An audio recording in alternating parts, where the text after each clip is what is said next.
1936, Fernanda Vigo, ma per tutti Nanda, è stata un'artista creativa, designer brillante, protagonista del clima culturale degli anni 60 e attuale ancora oggi.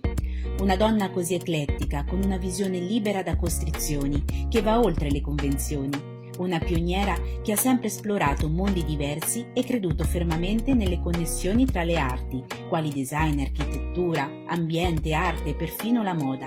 Il tutto in dialogo costante con la luce, elemento cardine dell'artista.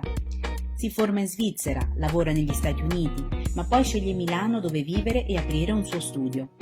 Tema essenziale della sua arte diventa il conflitto armonia tra luce e spazio, e tutta la carriera di Nanda Vigo è votata all'obiettivo di trattenere la luce, utilizzando questo elemento come un vero e proprio mezzo espressivo, superandone l'immaterialità, declinandola in ambienti, installazioni, sculture. Le opere, come Dal sogno cosmico presente in collezione, sono caratterizzate dall'austerità di forme e materiali, da linee geometriche semplici, minimali. Sono combinazioni di lastre di vetro industriale lavorato, inserite in cornici di metallo, attraverso le quali la luce penetra, o talvolta illuminate da luce al neon, che ne esaltano la trasparenza.